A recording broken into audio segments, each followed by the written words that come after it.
Mga balita sa loob ng bayan. Mga balitang dapat mong malaman. Balitang makatotohanan. Balita na ang direksyon ay pagunlad ng bayan. Balitang Bayan! Magandang araw ng Sabado. Ngayon po ay ika-15 ng Agosto, taong 2026. Ako po si Angel Kate B. Lucero. At ako naman po si Criston Riley Arbernas. Kami po ang maghatid ng makabuluhang balitang bayan na aming nakalap sa bayan ng Brooks Point ngayong linggo. Narito ang ulo ng mga balita na ihahayag sa atin ng Brooks Point Central School o ang BPCS News Team. Mga balita sa loob ng bayan. Mga balitang dapat mong malaman. Balitang makatotohanan. Balita na ang direksyon ay pagunlad ng bayan.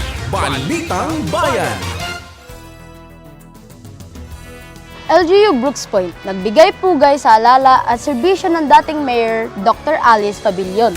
Bagong AA Slaughterhouse, formal nang itinurn over sa LGU Brooks Point. BPSAT nakabahagi sa TESDA Mimaropa Regional Sea-Tech Federation Assembly. Site validation para sa solar-powered irrigation system sa Brooks Point. Tutukan! M-Peso Livelihood Training naghatid ng praktikal na kasanayan sa mga mamamayan. Mastering the Art of Hosting 2.0 Training Seminar isinagawa ng MYDO. Provincial God Livelihood Assistance Awarding isinagawa sa Barangay Samariñana. Mayor Benedito dumalo sa turnover ng bagong learning and continuity space sa Lada Elementary School. PAL-SU Brooks Point Campus Acting Director formal na nagpakilala kay Mayor Benedito. At DSWD personnel nag-courtesy call kay Mayor Benedito kaugnay ng Uplift Program. Magbabalik ang BPCS News Team para sa mga detalye ng Balitang Bayan. Mga balita sa loob ng bayan. Mga balitang dapat mong malaman. Balitang makatotohanan. Balita na ang direksyon ay pagunlad ng bayan. Balitang Bayan! At nagbabalik ang ating Balitang Bayan. Tayo po ay manatiling nakatutok sa programang ito. Para sa ating unang balita, LGU Brooks Point nagbigay pugay sa alaala at serbisyo ng dating Mayor Dr. Alice Pabillon. Tunghayan natin ang detalye sa balita ni BPCS News Reporter Chinky Arinya Meligrito. Balitang Bayan! Sinagawa noong Agosto 6, 2026 ang necrological program para sa yumaong dating Municipal Mayor ng Brooks Point na si Dr. Alice Pabillon bilang pagkilala sa kanyang naging ambag at paglilingkod sa bayan. Dumalo at nagbigay ng mensahe si Mayor Cesario R. Benedito Jr. at Vice Mayor Attorney Mary Jean D. Feliciano na nagpaabot ng pakikiramay at pakilala sa naging serbisyo ni Pabillon sa pamahalaang lokal at sa mamamayan ng Brooks Point. Nakaisa rin sa programa ang mga kinatawan ng Sangguniang Bayan, kabilang sina Konsehal Stalwart Joseph M. Benedito, Konsehal Rogelio A. Badua, Konsehal Hayati B. Dugasan at Konsehal Nathan Sam O. Lacanilao. Gayon din ang Liga ng mga Barangay President Georgia Linjoy O. Ketchon, dumalo rin ang mga kawani mula sa iba't ibang tanggapan ng pamahalaang bayan na nagbigay pugay sa dating alkalde bilang bahagi ng institusyonal na pagkilala sa kanyang naging kontribusyon sa munisipyo. Kasama rin sa pagpaabot ng pakikiramay ang mga kaanak, kaibigan at iba pang malapit kay Pabillon. Sa pamamagitan ng recreological program, muling ipinakita ng pamahalaang bayan ng Brooks Point ang pagpapahalaga nito sa mga lingkod bayan na nag-alay ng kanilang panahon at serbisyo para sa kapakanan ng komunidad, habang pinanatili ang pagkakaisa at paggalang sa panahon ng pagluluksa. Mula sa Brooks Point Central School, ako po si Chinky Arinya B. Meligrito, nag-uulat para sa Balitang Bayan. Salamat Chinky, at sa Balitang Bayan, bagong AA Slaughterhouse, formal nang itinurn over sa LGU Brooks Point. Para sa detalye, narito si BPCS News Reporter Angel Faith Dugina. Balitang Bayan! Formal na isinagawa ang ceremonial turnover ng new AA Slaughterhouse sa Local Government Unit LGU ng Brooks Point noong Agosto 6, 2026 sa Mayor's Conference Room, New Municipal Building, Barangay Tubtob, Brooks Point, Palawan. Pinangunahan ni Mayor Cesario R. Benedito Jr. ang pagtanggap sa bagong slaughterhouse para sa LGU Brooks Point. Kasama sina Sanggunian Bayan Member Rogelio Badua, Municipal Engineer Raul A. Quijano Jr. at iba pang mga kawani at kinatawan na dumalo upang saksihan ang formal na seremonya ng turnover. Samantala, nagbigay rin ng mensahe sina Engineer Philip T. Badenas, Municipal Agricultural and Biosystems Engineer MABE, Mignon A. Umali, DVM OIC ng National Meat Inspection Service NMIS, Regional Technical Operation Center 4B at iba pang mga opisyal bilang bahagi ng programa.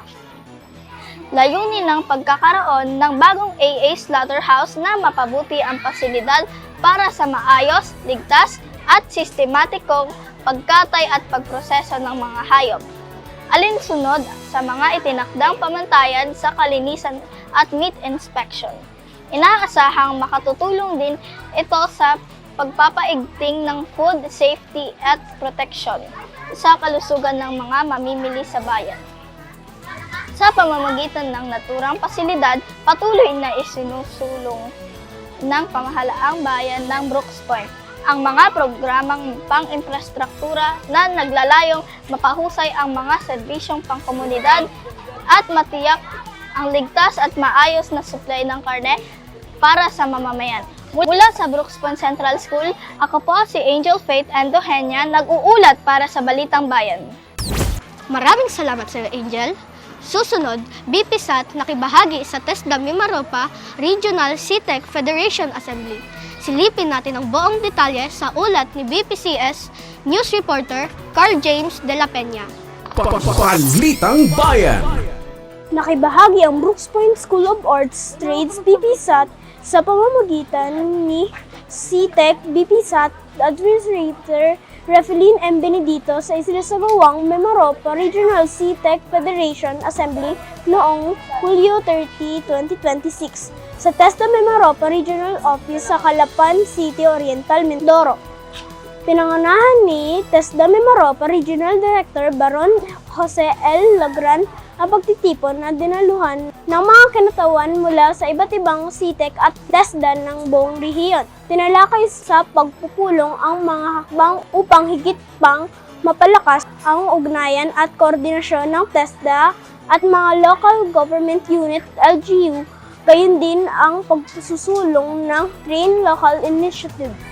Naging pagkakataon din ito para sa mga nakabahagi ng mga karanasan, best practices at estratehiya sa pagpapalakas ng mga training center sa pinamamahalan ng LGU at sa pagpapalawak ng access sa technical vocational education and training TVET, lalo na sa mga komunidad na malalayo sa hindi madaling naabot ng mga serbisyo. Ipinakita ng pakikilahok ng BPSAT ang patuloy nitong pakikipagtulungan sa TESDA upang maisulong ang abot-kaya, angkop at dekalidad na pagsasanay para sa mga mamamayan ng Brooks Point sa pamamagitan ng patuloy na pagtutulungan. Layunin ng mga katuwang na institusyon na mailapit ang mga oportunidad sa skills development at makatulong sa paghubog ng mas mahusay na produktibong komunidad. Mula sa Brooks Point Central School, ako po si Carl James C. de la Peña, nag-uulat para sa Balitang Bayan. Salamat sa iyo, Carl. Site validation para sa solar-powered irrigation system sa Brooks Point. Tutukan, alamin natin ang buong detalye kay BPCS News Reporter Ronald Jaden Castillo. Balitang Bayan.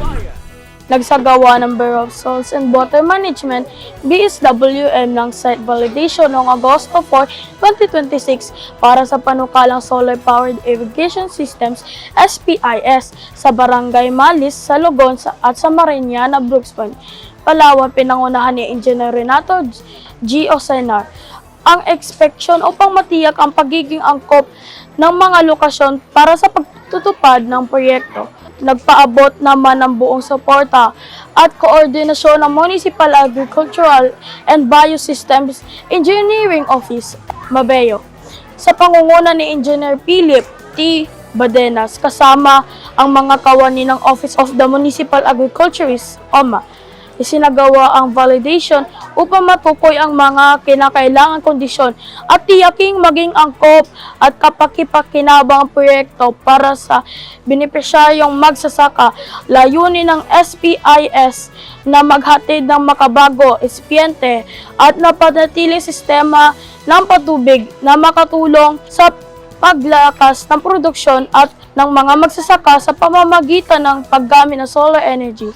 Inaasahang mas mapapalapit ang teknolohiya at mas maaasahang supply ng tubig sa mga sakahan tungo sa mas produktibong pagsasaka at mas masaganang ani para sa mga magsasaka ng Brooks Point. Mula sa Brooks Point Central School, ako po si Ronald Jaden A. Castillo, nag-uulat para sa Balitang Bayan. Maraming salamat, Ronald. Samantala, M-Peso Livelihood Training naghatid ng praktikal na kasanayan sa mga mamamayan. Narito ang ulat ni BPCS News Reporter Yasmin Apal. Balitang Bayan. Dumalo si Municipal Mayor Cesario R. Benedito Jr. sa isinagawang basic haircut training ng Municipal Public Employment Service Office, M-Peso, noong Agosto 6, 2026 sa DILG Building, Barangay Tubtub, Brooks Point, Palawan. Bahagi ito ng livelihood training program ng tanggapan na naglalayong magbigay ng praktikal na kasanayan at dagdag na oportunidad sa mga mamamayan ng bayan. Layunin ng haircut training na mapaunlad ang kakayahan ng mga kalahok sa haircut bilang isang praktikal na kasanayang maaaring magamit sa paghahanap buhay o pagsisimula ng sariling maliit na negosyo. Sa pangunguna ni M-Peso Manager Abelin M. Benedito, binibigyan diin ng programa ang kahalagahan ng skill development bilang hakbang tungo sa mga produktibong pamumuhay at mas matatag na kabuhayan. Ang naturang inisyatiba ay bahagi ng pagsisikap ng pamahalaang bayan ng Brooks Point na makapaghatid ng mga programang tumutugol sa pangkabuhayang pangangailangan ng mga residente. Sa suporta ni Mayor Benedito, patuloy na isinusulong ng lokal na pamahalaan ang mga oportunidad na makakatulong sa mga mamamayan na malinaw ang kanilang kakayahan at magkaroon ng karagdagang pagkakakitaan. Mula sa Brooks Point Central School, ako po si Yasmin T. Apal, nag-uulat para sa Balitang Bayan. Salamat sa iyo, Yasmin. Susunod, Mastering the Art of Hosting 2.0 Training Seminar. Isinagawa ng MYDO. Balitang hatid sa atin ni BPCS News Reporter Chinky Aranea Melgrito. Balitang Bayan. Pinangunahan ni Mayor Cesario R. Benedito Jr. ang Mastering of the Art of Hosting 2.0 Training Seminar na isinagawa ngayong Sabado, Agosto 8, 2026 sa pamamagitan ng Municipal Youth Development Office, MYDO, sa pangunguna ni MYDO Designate Muhsin III H. Ibrahim. Ito ay ginanap sa Gender and Development GAD Building, Barangay Tubtub, Brooks Point, Palawan. Dinaluhan ang pagsasanay ng mga individual, kawani ng pamahalaan at mga estudyanteng nagnanais na matuto at mapaunlad ang kanilang kakayahan sa pag-host o pagiging MC sa iba't ibang programa at aktibidad. Layunin ng pagsasanay na mapaunlad ang kaalaman, kumpiyansa at kasanayan ng mga kalahok sa maayos at epektibong paghawak ng programa. Bilang paghahanda sa kanilang pakikibahagi sa mga aktibidad ng pamahalaan at komunidad. Mula sa Brooks Point Central School, ako po si Chinky Arenia B. Melgrito, nag-uulat para sa Balitang Bayan. Maraming salamat sa iyo, Chinky. Samantala, Provincial God Livelihood Assistance Awarding is nagawa sa Barangay Samariñana. Narito ang ulat sa atin ni BPCS News Reporter Angel Faith Duhenya. Balitang Bayan. Isinagawa nitong Huwebes, Agosto 6, 2026 ang isang programa na naglalayong palakasin ang kabuhayan at oportunidad para sa mga benepisyaryo sa Brooks Point. Tampok ang pagbibigay ng God Livelihood Assistance at iba pang aktibidad para sa kanilang kaalaman at dagdag kabuhayan. Ito ay isinagawa sa Barangay Samariñana, Brooks Point, Palawan. Isinagawa ang orientation sa financial awareness, livestock production, and management. at iba pang talakayan na makatutulong sa pagpapaunlad ng kabuhayan. Tampok din ang awarding ng God Livelihood Assistance sa mga benepisyo mula sa Brooks Point. Nakiisa rin sa programa ang mga kinatawan ng lokal at panlalawigang pamahalaan. Kabilang si Mayor Cesario R. Benedito Jr., gayon din ang iba't ibang katuwang na tanggapan. Isinagawa rin ang trade fair at mobilization of goods bilang dagdag na suporta sa mga benepisyo at kanilang mga produktong pangkabuhayan. Kasama rin sa programa sina Palawan Provincial Governor Ami R. Alvarez, Board Member Ariston Arzaga, Konsehal Stalwart Joseph M. Benedito, Konsehal Nathan Sam O. Lacanilaw, at ilang mga bisita. Mula sa Brooks Point Central School, ako po si Angel Faith Endohenia, nag-uulat para sa Balitang Bayan. Salamat sa iyo, Angel. Mayor Benedito, dumalo sa turnover na bagong Learning and Continuity Space sa Lada Elementary School. Sa ulat ni BPCS News Reporter Ronald Jaden Castillo. Balitang Bayan. Formal na isinagawa ang turnover ceremony para sa bagong tayong Learning and Continuity Space sa Lada Elementary School noong Agosto 7. Dinaluhan nito ng kitatawan ng paaralan sa pangunguna ni Punong Guro Girly A. Diastro. Dumalo rin sa aktibidad si Mayor Cesario R. Benedito Jr. kasama sina Konsehal Stalwart Joseph M. Benedito, Konsehal Rogelio A. Badwa, Konsehan Nathan Sam O. Lacanilaw at Liga ng mga Barangay President Georgeline Joy O. Kiachon. Layunin ng bagong pasilidad na makapaglaan ng mas maayos at angkop na espasyo para sa pagkatuto at pagpatuloy ng mga gawaing pang-edukasyon sa Lada Elementary School. Sa pamamagitan nito, inaasahang mas mapapalakas ang learning environment ng mga mag-aaral at matutugunan ang kanilang pangangailangan sa isang ligtas at maayos na lugar para sa pag-aaral. Ang turnover ay nagpapakita rin ng patuloy na suporta ng pamahalaang bayan sa pagpapabuti ng mga pasilidad pang-edukasyon sa Brooks Point.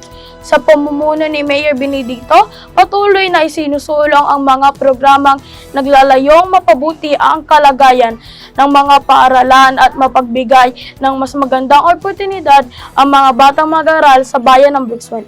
Mula sa Brooks Point Central School, ako po si Ronald Jaden A. Castillo, nag-uulat para sa Balitang Bayan. Maraming salamat, Ronald. Samantala, PAL-SU Brooks Point Campus Acting Director, formal na nagpakilala kay Mayor Benedito. Narito ang ulat ni BPCS News Reporter Carl James de la Peña. Balitang Bayan.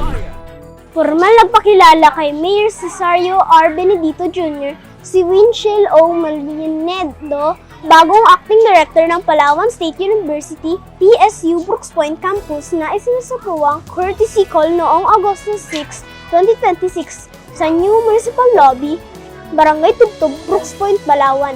Malugod na tinanggap ni Mayor Benedito si Malinedo kasama si Municipal Administrator Edgar P. Lacadazo bilang bahagi ng kanyang pagpasok sa bagong tungkulin. Layunin ng courtesy call na maipakilala si Malinedo sa pamahalang bayan at mapalakas ang ugnayan sa pagitan ng PSU Brooks Point Campus at lokal na pamahalaan. Naging pagkakataon din ito upang maitaguyod ang maayos na koordinasyon ng dalawang institusyon, lalo na sa mga usaping may kaugnayan sa edukasyon at kapakanan ng mga mag-aaral at mamamayan. Patuloy namang binibigyang halaga ng administrasyon ni Mayor Benedito ang pakikipagtulungan ng mga institusyong pang-edukasyon bilang bahagi ng pagsusulong ng mga oportunidad para sa mga kabataan at pag-unlad ng Brooks Point. Inaasahang magsilbing daan at ang mas matibay na ugnayan ng LGU at PSU sa pagpapatupad ng programang makakatulong sa komunidad. Mula sa Brooks Point Central School, ako po si Carl James C. de la Peña, nag-uulat para sa Balitang Bayan. Salamat sa iyo, Carl, at DSWD personnel. Nag-courtesy call kay Mayor Benedito kaugnay ng Uplift Program. Balitang hatid sa atin ni BPCS News Reporter Yasmin Apal. Balitang Bayan. Malugod na tinanggap ni Municipal Mayor Cesario R. Benedito Jr. ang mga personnel mula sa Department of Social Welfare and Development, DSWD, na nagsasagawa ng courtesy call sa New Municipality Lobby, Barangay Tubtub, Brooks Point, Palawan, nitong Agosto 12, 2026. Pinangunahan ni Reynaldo G. Bacosa ang nasabing pagbisita. Pangunahing tinalakay sa courtesy call ang kaugnay na proseso ng pagbabayad para sa mga benepisyaryo ng Uplift Program. Layunin nitong matiyak ang maayos na koordinasyon sa pagitan ng DSWD at pamahalaang bayan upang maging organisado at maayos ang pagpapatupad ng mga hakbang para sa mga kwalipikadong benepisyaryo. Sa pamamagitan ng patuloy na pagkikipag-ugnayan ng pamahalaang bayan sa mga ahensya ng pambansang pamahalaan, sinisikap ni Mayor Benedito na matiyak na naipaparating sa mga mamamayan ng Brooks Point ang mga programang panlipunan at serbisyong makatutulong sa kanilang kabuhayan at kapakanan. Mula sa Brooks Point Central School, ako po si Yasmin T. Apal, nag-uulat para sa Balitang Bayan. Maraming salamat, Yasmin. Manatiling nakatutok sa pakikinig at panonood ng ating programa, Impormasyon ng Bayan para sa lahat. Susunod na sa ating programa, ang Talakayang Bayan. Ako po si Angel Kate B. Lucero. At ako naman po si Kristen Riley Arbernas. Kami po muli ang Brooks Point Central School Reporters o ang BPCS News Reporter na naghatid ng Balitang Bayan. Mapagpalang araw sa lahat, Bayan ng Brooks Point! Mga balita sa loob ng bayan. Mga balitang dapat mong malaman. Balitang makatotohanan. Balita na ang direksyon ay pagunlad ng bayan. Balitang Bayan!